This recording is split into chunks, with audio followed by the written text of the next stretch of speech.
Hi friends, welcome back my YouTube channel MSc mega study circle. आज हम CTET का 31 जनवरी 2021 का जो पेपर हुआ था उसके बारे में आज हम डिस्कस करेंगे और हम सीडीपी के पेपर के बारे में 1 से लेकर 30 तक जो क्वेश्चन है उसके बारे में एक्सप्लेन करेंगे। तो वीडियो को लास्ट तक ज़रूर देखें। अगर वीडियो अच्छा लगे तो वीडियो को लाइक और चैनल को सब्सक्राइब ज़रूर कीजिए। आइए आज की वीडियो हम शुरू करते हैं। क्वेश्चन नंबर 1 ये रहा हमारा क्वेश्चन नंबर 1 है।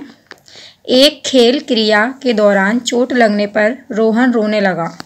यह देखकर उसके पिता ने कहा कि गर्ल्स की तरह व्यवहार मत करो, बॉयज़ रोते नहीं हैं। पिता का ये कथन, देखिए आजकल क्या है, ये हमारे रूढ़िवादी हो चुका है कि जो बॉयज़ लोग हैं वो रो रहे हैं अगर तो वो गर्ल्स की तरह रो रहे हैं, तो ये एक तरीके का रूढ़िवादी को जो है वो करता है, दर्शाता है। तो हमारा इसका आंसर होगा आंसर नंबर फर्स्ट, रूढ़िवादी को दर्शाता है। हमारा सेकंड क्वेश्चन है, एक प्रगतिशील कक्षा में कोई अगर कक्षा प्रगतिशील है तो उसके लिए अध्यापक को अटल पाठ्यक्रम का पालन करना चाहिए, विद्यार्थी में प्रतिस्पर्धा पर बल देना चाहिए, ज्ञान की संरचना के लिए प्रचुर मौके प्रदान करने चाहिए, विद्यार्थियों को उनके अकादमिक अंकों के आधार पर नामांकन करना चाहिए। तो देखो, अध्यापक को अटल पाठ्यक्रम का पालन करना चाहिए तो बिल्कुल भी नहीं होगा कि कठिन पाठ्यक्रम बनाए, तो ये तो नामुमकिन है, ऐसा तो नहीं होना चाहिए। विद्यार्थियों में प्रतिस्पर्धा पर बल देना चाहिए, तो इसका ये भी नहीं होगा, तो ये रॉन्ग है।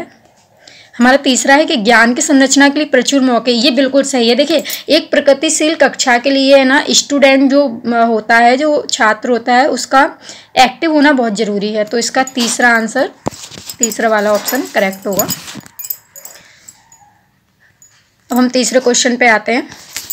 एक गतिविधि के दौरान छात्रों को संघर्ष करते देख एक अध्यापिका बच्चों को संकेत और इशारे जैसे क्या, क्यों, कैसे प्रदान करने का फैसला लेती है।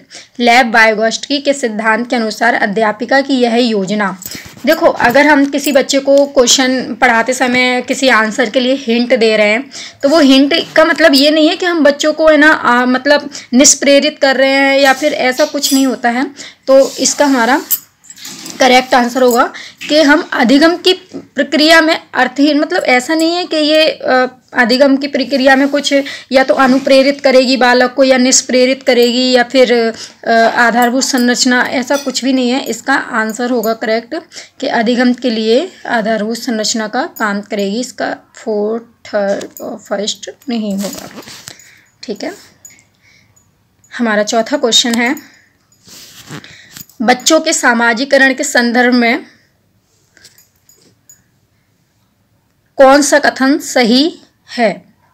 बच्चों के सामाजिकरण के संदर्भ में से कौन सा कथन सही है। तो पहला है, विद्यालय सामाजिकरण का एक द्वितीयक कारक है और परिवार सामाजिकरण का एक प्राथमिक कारण है। देखो, मैं ऑप्शन पढ़ने से पहले आप लोगों को ये बता देती हूँ कि सामाजिकरण जो होता है वो 2 टाइप का होता है। देखिए, एक होता है प्राथमिक सामाजिकरण, प्राइमरी जिसे बोलते हैं, एक होता है द्वितीयक सामाजिकरण जिसे कि सेकेंडरी बोलते हैं।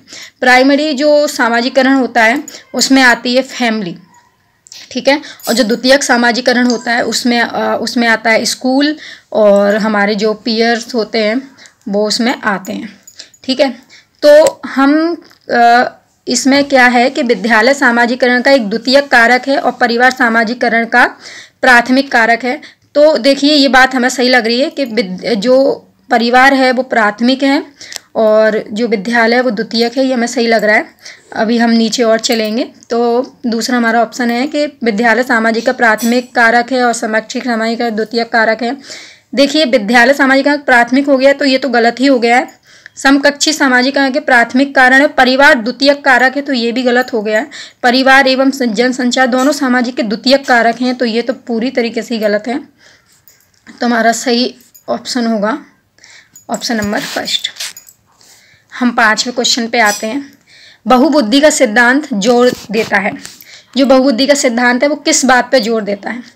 हमारा पहला ऑप्शन है, बहुबुद्धि केवल वस्तुनिष्ठ परीक्षणों द्वारा ही मापी जा सकती है। मतलब जो ऑप्शन वाले जो क्वेश्चन होते हैं उसको अगर बच्चा सॉल्व कर रहा है और 100% सही कर रहा है तो बच्चा इंटेलिजेंट है, ये कहना तो बिल्कुल गलत है, ऐसा बिल्कुल नहीं होता। एक आयाम में बुद्धिमत्ता अन्य सभी आयामों में बुद्धिमत्ता निर्धारित करती है। जैसे कि अगर कोई स्टूडेंट मैथ में इंटेलिजेंट है तो वो हर सब्जेक्ट में इंटेलिजेंट हो, ऐसा बिल्कुल भी नहीं हो सकता है। तो ये भी ऑप्शन जो हमारा गलत हो गया है। बुद्धिमत्ता की विभिन्न दशाएं होती हैं, ये बिल्कुल सही है कि बुद्धिमत्ता जो होती है उसकी विभिन्न दशाएं होती हैं और इसकी 8 दशाएं जो हैं बताई गई हैं, और इसका जो चौथा है वो भी गलत है। हमारा छठवा है क्वेश्चन, लॉरेंस कोहलवर्ग के सिद्धांत के अनुसार किसी कार्य को इसलिए करना क्योंकि दूसरे से स्वीकृति देते हैं नैतिक विकास के चरण को दर्शाता है। देखिए, कोई दूसरे ने अगर बोल दिया है कि ये काम सही है, ये काम गलत है, तो उसको हम उस हिसाब से कर रहे हैं कि जैसे कि मान के चलिए कोई मेहमान आया, उसको हमने बच्चों को सिखा दिया कि मेहमान के पैर छूना सही है, तो बच्चा पैर छू रहा है, बिना किसी तर्क वितर्क किए उस बात को मान जाना, तो उसे हम नैतिक विकास कहते हैं। और नैतिक विकास हमारे जीवन में होना जरूरी भी है। तो ये किस चीज़ को दर्शाता है? ये दर्शाता है हमारा प्रथागत को। मतलब ये एक तरीके से प्रथा चली आ रही है कि जो मतलब हमारे बड़े बुजुर्गों ने करा है वही मतलब तुम्हें भी करना है, ये चीज़ सही है, तर्क वितर्क करे बिना हम उस बात को मान रहे हैं। तो इसका सही आंसर होगा प्रथागत, ऑप्शन सेकंड। अब हम आते हैं क्वेश्चन नंबर 7 पे। लेव वाइगोत्स्की की सामाजिक सांस्कृतिक परिचय पदगम प्रक्रिया में क्या महत्व खालिस्तान के महत्व पर जोर देता है? देखो, सिंपल सी बात है कि वाइगोत्स्की की जहाँ बात आ जाती है, वाइगोत्स्की ने सिद्धांत दिया था जेपीडी पर, ठीक है ना, तो जेडपीडी पर। तो जहाँ पर भी आपको सामाजिक लिखा मिल जाए, ठीक है, या फिर आपको सांस्कृतिक लिखा मिल जाए, या फिर आपको लैंग्वेज यानी भाषा लिखा मिल जाए, तो ये चीज़ें आपको जहाँ भी लिखी मिल जाए तो आप ये चीज़ समझ लीजिएगा कि वाइगोत्स्की का है। तो इसमें सांस्कृतिक उपकरण हमें साफ साफ लिखा दिख रहा है, तो इसका करेक्ट आंसर होगा ऑप्शन नंबर फर्स्ट। 8 पे हम आ जाते हैं। जीन पियाजे अपने संज्ञानात्मक विकास के सिद्धांत में संज्ञानात्मक संरचनाओं को खालिस्तान के रूप में वर्णित करते हैं। देखो, जीन पियाजे ने एक सिद्धांत दिया था संज्ञानात्मक विकास का सिद्धांत। तो संज्ञानात्मक संरचना किसे बोलते हैं? तो जीन पियाजे ने बताया कि ये हमारा दिमाग है, ये हमारा मस्तिष्क है, ब्रेन है, हमारा दिमाग है। इसमें कई बातें चलती रहती हैं, जैसे कि आज यार पेपर भी है, रिलेशनशिप भी चल रहा है, दोस्ती भी चल रही है, घर परिवार भी चल रहा है, ये टेंशन भी है, वो टेंशन भी है, इतनी सारी चीज़ें जो हमारे दिमाग में चलती रहती हैं। तो ये एक तरीके की संरचना बना लेती है। तो इस संरचना को हम बोलते हैं स्कीमा। इस संरचना को हम क्या बोलते हैं? स्कीमा। तो इसको जीन पियाजे ने स्कीमा नाम दिया है, इसको मनोबंध भी बोलते हैं। तो इसका हमारा करेक्ट आंसर होगा ऑप्शन नंबर 4, स्कीमा। ठीक है, हम 9 क्वेश्चन पे आते हैं। जीन पियाजे के संज्ञानात्मक विकास के सिद्धांत में पूर्ण संज्ञात्मक अवस्था में विकास का मुख्य गुण क्या होता है? देखो, पूर्ण संक्रियात्मक अवस्था होती है 2 से लेकर 7 वर्ष तक। ठीक है, ये बात हम अच्छे से जानते हैं कि 2 से लेकर 7 वर्ष तक पूर्ण संक्रियात्मक होती है। अब 2 से लेकर 7 वर्ष का बच्चा अमूर्त सोच तो बिल्कुल भी नहीं सोच सकता है, और विचार मतलब सोच में केंद्रीकरण तो कर सकता है, परिकल्पित सोच मतलब कल्पना करके तो बिल्कुल भी नहीं सोच सकता वो, और संरक्षण और पदार्थों क्रमबद्ध करने की क्षमता ये तो उसमें बिल्कुल नहीं होती है। तो बच्चा क्या है, जो 2 से 7 साल का बच्चा होता है वो सोच में केंद्रीकरण करता है। वो किसी एक चीज़ अगर उसे पकड़ा दी जाए, जैसे कि उसे रिमोट दिया जाए, तो वो उसी को देखता रहेगा, उसके आजू बाजू में जो चीज़ हो रही है उस पर वो ध्यान नहीं देगा, वो सोच अपनी केंद्रीकरण करता है। तो इसका करेक्ट आंसर होगा ऑप्शन नंबर 2। अब हम आते हैं क्वेश्चन नंबर 10 पे। विकास के संदर्भ में निम्न में से कौन सा कथन सही है? तो विकास क्या है? विकास की दर सभी संस्कृतियों में सभी के लिए समान होती है। देखो विकास सभी के लिए समान होता है, ये चीज़ तो बिल्कुल सही नहीं है कि देखो कोई कोई बच्चा 9 महीने में ही चलना सीख जाता है, कोई कोई बच्चा 1.5 साल का हो जाता है तब भी नहीं चल पाता, तो सब में समान विकास होना ये तो बात सही नहीं है, तो ये गलत है अपना ऑप्शन। दूसरा हमारा है कि विकास केवल विद्यालय में ही होने वाला है या अधिगम है। देखो विकास को लेकर मैं आपको एक बात बताना चाहूँगी कि जो विकास होता है वो माँ के गर्भ से लेके मृत्यु उपरांत तक होता है, जब तक आदमी मर नहीं जाता तब तक, यानी विकास हमारा चलता ही रहता है। तो विकास केवल विद्यालय में ही होता है तो ये चीज़ कहना भी गलत है कि विद्यालय से ही होता है, ऐसा कुछ नहीं है, ये भी गलत अपना ऑप्शन है। विकास केवल बाल्यावस्था के दौरान ही होता है, ये भी गलत है। कोई विकास जन्म से लेकर मरण तक चलता रहता है, जन्म होने से पहले यानी माँ के गर्भ में ही विकास होना स्टार्ट हो जाता है। तो विकास हमारा चौथा ऑप्शन है कि विकास बहुआयामी होता है, ये हमारा करेक्ट आंसर है। बहुआयामी होता है विकास, और विकास के 4 आयाम बताए गए हैं, जैसे कि कॉग्निटिव डेवलपमेंट होता है, एक फिजिकल डेवलपमेंट होता है, और एक सोशल डेवलपमेंट होता है, और एक इमोशनल डेवलपमेंट होता है। ये 4 प्रकार के हमारे विकास बताए गए हैं। ठीक है, हमारा 11वां क्वेश्चन है कि जन्म से किशोरावस्था तक बच्चों में विकास किस क्रम से होता है। तो देखो जन्म से किशोरावस्था तक बच्चों में विकास ऑप्शन फर्स्ट सही होगा, क्योंकि पहले बच्चा सांवेदिक होता है, फिर बच्चा मूर्त क्रियाएं पहचानता है, फिर अमूर्त। मूर्त वो होता है जो हम चीज़ें छू सकते हैं और छू कर उसके बारे में सोच सकते हैं, और अमूर्त होता है जिसे हम छू नहीं सकते हैं। ठीक है, तो इसका ऑप्शन फर्स्ट सही होगा। 12वां क्वेश्चन है हमारा कि एक प्रगतिशील कक्षा में व्यक्तिगत भिन्नताओं को किस प्रकार देखा जाता है।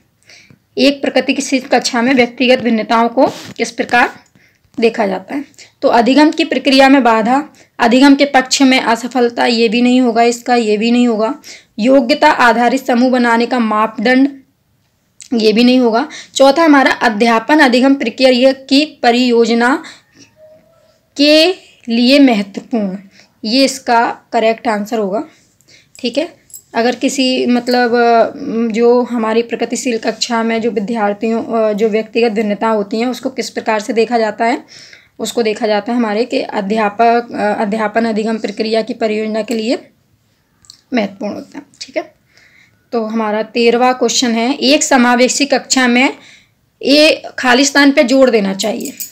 समावेशी कक्षा क्या होती है। समावेशी कक्षा वो होती है जिसमें कि सारे जो मतलब जितने भी हमारे स्टूडेंट होते हैं, जितने भी बच्चे होते हैं, उन्हें समान निगाह से देखा जाता है और उनको समान तरीके से पढ़ाया जाता है, मतलब हर बच्चे को सीखने के लिए अवसर प्रदान किए जाते हैं। ठीक है, तो इसका सिंपल सी बात है, ये हमारा ऑप्शन है दिया हुआ है नीचे कि हर बच्चे के सामर्थ्य को अधिकतम करने के लिए अवसर प्रदान किए जाते हैं। 14 हमारा है दिव्यांगज अधिकार अधिनियम 2016 के अनुसार निम्न में से किस शब्दावली का प्रयोग उपयुक्त है।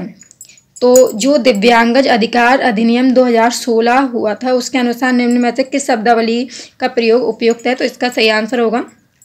देखो मंदिर छात्र जो होते हैं वो भी दिव्यांगी कहलाते हैं, विकलांग भी दिव्यांग मतलब वैसे कहलाते हैं। छात्र जिनका सशक्त शरीर है वो भी, लेकिन ये सारी चीज़ें सही है, लेकिन एक हम लैंग्वेज पे ध्यान देते हैं, हम शब्दों पर ध्यान देते हैं। तो अगर शब्द हमारे देखे जाएं तो ये बात जो तीसरा ऑप्शन है ये बिल्कुल करेक्ट है कि छात्र जिससे शारीरिक दिव्यांगता है, ये बिल्कुल करेक्ट है। ठीक है,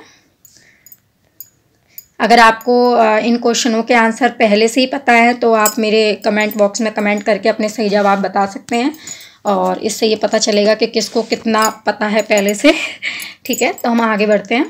क्वेश्चन नंबर 15 हमारा है अधिगम कठिनाइयों से जूझते छात्रों की ज़रूरतों को संबोधित करने के लिए एक अध्यापक को क्या नहीं करना चाहिए।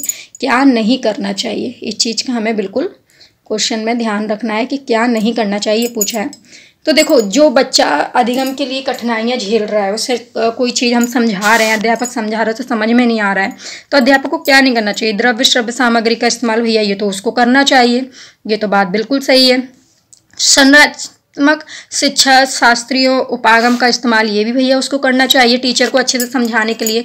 व्यक्तिगत शैक्षणिक योजना बनाना ये भी बनाना चाहिए। इन्होंने पूछा है कि क्या नहीं करना चाहिए, तो शिक्षा शास्त्र और आकलन की जटिल संरचनाओं का प्रयोग नहीं करना चाहिए। इसका करेक्ट आंसर होगा ऑप्शन 4 ये मतलब जो अध्यापक को नहीं करना चाहिए, क्योंकि एक तो स्टूडेंट वैसे ही नहीं समझ पा रहा है, ऊपर से तुम उसे जटिल संरचना का प्रयोग और करोगे तो बिल्कुल नहीं समझ पाएगा। ओके, तो हम जाते हैं क्वेश्चन नंबर 16 पर। हमारा बड़ा ही प्यारा सा क्वेश्चन है ये। सृजनात्मकता की पहचान का प्रमुख लक्षण क्या होता है? ठीक है ना। तो जो सृजनात्मक बालक होते हैं उनमें लक्षण क्या होते हैं, किससे हम पता करते हैं कि ये बालक सृजनात्मक बालक है ये? तो उसमें अपसारी चिंतन होता है। तो इसका करेक्ट आंसर क्या होगा? ऑप्शन नंबर 2 अपसारी चिंतन। ठीक है, ये करेक्ट आंसर है इसका। अब हम जाएंगे 17 क्वेश्चन पे। विविध पृष्ठभूमियों के अधिगमकर्ताओं को संबोधित करने हेतु एक अध्यापक को विविधता संबंधी मुद्दों पर बातचीत टालनी चाहिए, विविध विन्यासों के उदाहरण लेने चाहिए, सभी के लिए मानकीकृत आकलनों का इस्तेमाल करना चाहिए, ऐसे कथनों का इस्तेमाल करना चाहिए जो नकारात्मक रूढ़िबद्ध धारणाओं को मजबूत करें। तो देखो ये तो पढ़ने से ही पता चल रहा है कि ये जो है चौथा ऑप्शन ये बिल्कुल भी सही नहीं है, क्योंकि नकारात्मकता जैसा कोई नहीं होता है बच्चों को पढ़ाने में। और ये हम तीसरा देखेंगे, ये हमारा सही नहीं है। तीसरा कि सभी के लिए मानकीकृत आकलन, ये भी कुछ सही नहीं है। और पहला है विविधता संबंधी मुद्दों पर बातचीत टालनी चाहिए, बिल्कुल भी टालनी नहीं चाहिए। टीचर को तो और बात करनी चाहिए बच्चों को समझाने के लिए। तो इसका सही आंसर होगा ऑप्शन नंबर 2 कि विविध विन्यासों के उदाहरण लेने चाहिए। ठीक है, अब हम आएंगे 18 क्वेश्चन पे। समस्या समाधान क्षमताओं को किस प्रकार सुसाध्य किया जा सकता है? अगर किसी बच्चे को समस्या मतलब हो रही है किसी टॉपिक पे, किसी चीज़ में पढ़ने में, तो उसको कैसे सुसाध्य किया जा सकता है? तो क्या लगातार अभ्यास और कार्यान्वयन पर जोर देकर, मतलब किसी बच्चे को लगातार अभ्यास करवा रहे हो कि नहीं उसको करो करो करो, तो ऐसे बच्चा नहीं सीख सकता। ठीक है, समस्याओं के हल हेतु अटल प्रक्रिया के इस्तेमाल को बढ़ावा देकर, ये तो बिल्कुल भी नहीं है। ठीक है ना। समरूपों के इस्तेमाल को बढ़ावा देकर, हाँ ये हो सकता है। विद्यार्थियों में डर की भावना, ये डर वाला तो बिल्कुल ही गलत है, ये तो हो ही नहीं सकता। तो इसका सही आंसर होगा तीसरा, ऑप्शन तीसरा के समरूपों के उसे अलग अलग तरीकों से समझाया जाए। बच्चा अगर एक तरीके से नहीं समझ पा रहा है, उसे समस्या हो रही है, तो उसको अलग अलग समरूपों से, उसको समरूपों का इस्तेमाल में मतलब बढ़ावा देना चाहिए। उसे अलग अलग तरीकों से बच्चों को जो है समझाना चाहिए। हमारा 19 क्वेश्चन पे हम आ गए हैं। अधिगम की अभिप्रेरणा को किस प्रकार कायम रखा जा सकता है?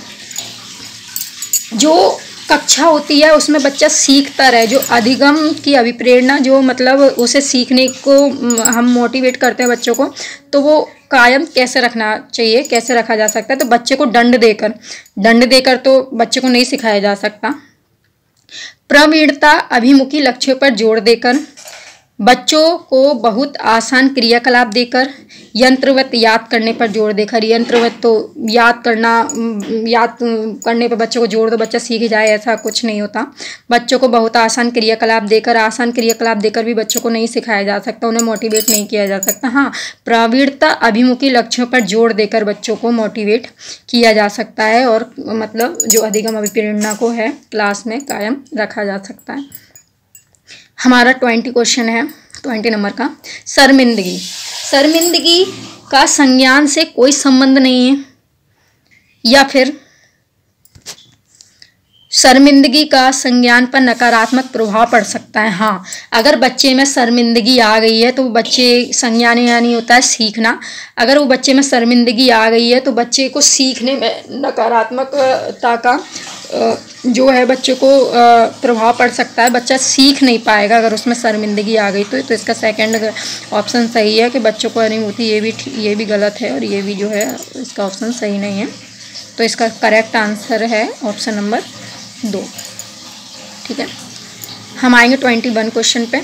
निम्न में से अध्यापन अधिगम का सबसे प्रभावशाली माध्यम कौन सा है? ठीक है, 21 हमारा क्वेश्चन आ गया है, और वीडियो को लास्ट तक देखिए आप लोग, जिससे क्या है जो ये CDP के 30 क्वेश्चन जो मैंने आपको दिए हैं ये पेपर में आए हुए हैं, तो मैं आपको एक्सप्लेन भी कर रही हूँ। इससे क्या है आपको जो पेपर आप दोगे उसमें आपको काफ़ी आसानी होगी। और ये क्वेश्चन आते ही हैं घूम घूम के ये चीज़ जो है CDP की ये आती ही है। ठीक है, तो 21 हम क्वेश्चन पे थे। निम्न में से अध्यापन अधिगम का सबसे प्रभावशाली माध्यम कौन सा है? ठीक है, तो पहला है विषय वस्तु को यंत्रवत याद कराना। ये तो अभी हमने पीछे भी देखा था, तो ये तो रॉन्ग है, यंत्रवत के थे। संकल्पनाओं के बीच संबंध जोड़ना। देखो, अगर हमें किसी बच्चे को सिखाना है कोई चीज़, ठीक है, तो हमें एक चीज़ को दूसरी चीज़ से लिंक करके उसको जो है सिखाएंगे तो बच्चा बहुत जल्दी सीखेगा। तो इसका सेकंड ऑप्शन जो है वो सही है। अनुकरण, नकल करके दोहराना, ये तो बिल्कुल ही गलत है। नकल करके तो कौन सीख पाता है। बिना विश्लेषण के अवलोकन करना, बिना विश्लेषण के अवलोकन करके तो नहीं सीख पाएंगे। तो इसका करेक्ट आंसर है ऑप्शन नंबर 2। ठीक है, अब आते हैं 22 पे। एक अध्यापिका को दिए गए किसी कार्यकलाप में छात्रों की विभिन्न गलतियों का विश्लेषण करना चाहिए। क्योंकि देखो, एक जो अध्यापिका है उसने कुछ होमवर्क दिया है क्लास में, मान के चलिए, और उसको उसकी जो त्रुटियां हैं, उसकी जो गलतियां हैं, उसका अध्ययन मतलब जो विश्लेषण करना चाहिए। क्यों करना चाहिए? इसके आधार पर वह दंड की मात्रा निर्धारित कर सकती है कि हमें बच्चे को इसने इतनी गलती करी, इसको 4 चांटे मारना, इसने इतनी करी, इसको 2। ऐसा तो नहीं हो सकता, ये तो गलत है। दंड के लिए हम नहीं करते हैं टीचर लोग उसका विश्लेषण उनकी गलतियों का। क्यों करते हैं? क्यों गलतियों को समझ सकें और उनके अध्यापन में जो अधिगम प्रक्रिया के लिए उसके अर्थपूर्ण है। तो देखो, ये बिल्कुल सही है, सेकंड ऑप्शन हमारा करेक्ट है। तीसरा भी गलत है और चौथा भी गलत है। ठीक है, second option is the correct.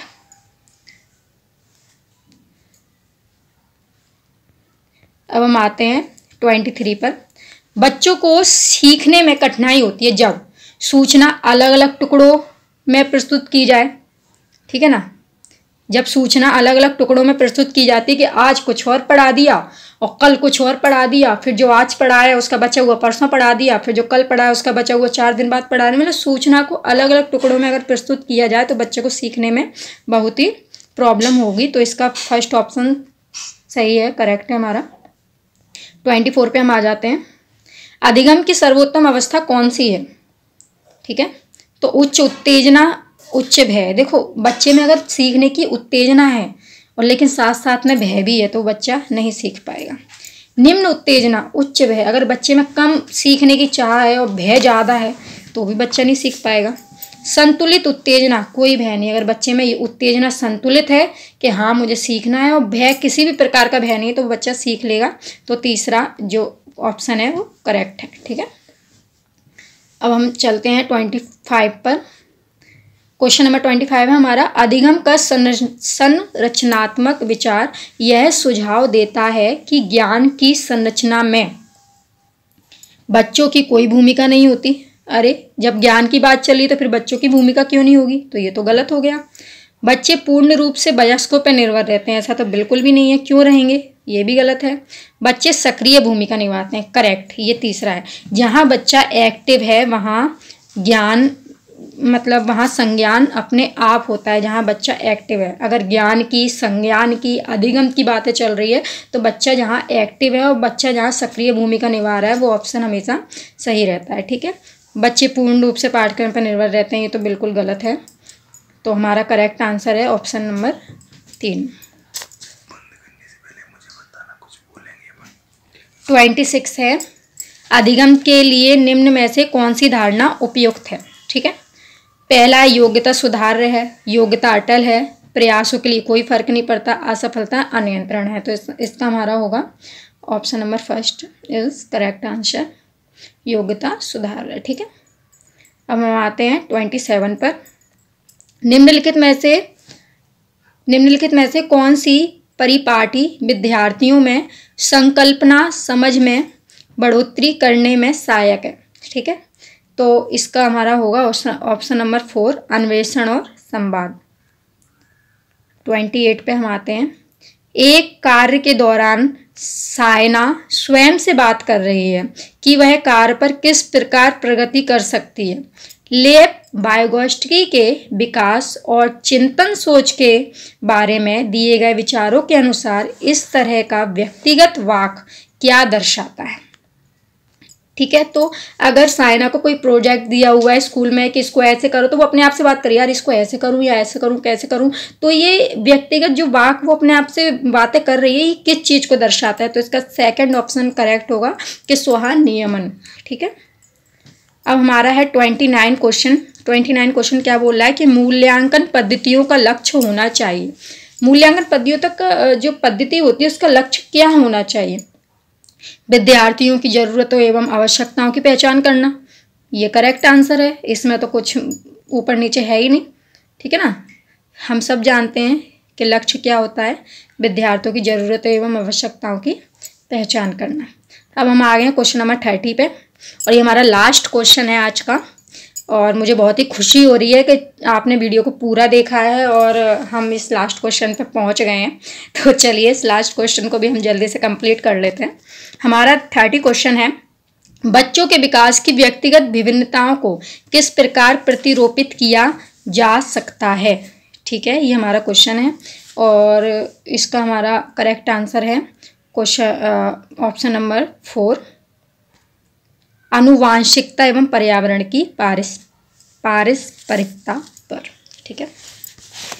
तो हमारा आज का सीज़न आपको कैसा लगा कमेंट करके ज़रूर बताएं, और अगर आपने अभी तक वीडियो को लाइक और चैनल को सब्सक्राइब नहीं किया है तो प्लीज़ प्लीज़ प्लीज़ चैनल को सब्सक्राइब कर दीजिए। और हाँ, हमारा नेक्स्ट वीडियो CTET एग्ज़ाम 31 जनवरी का जो 2021 को हुआ था उसका मैथ को भी हम सॉल्व करेंगे। तो नेक्स्ट वीडियो में बने रहिए आप देखने के लिए। बेल आइकन को ज़रूर प्रेस कीजिए। आज के लिए बस इतना ही। Thanks all of you. Thank you.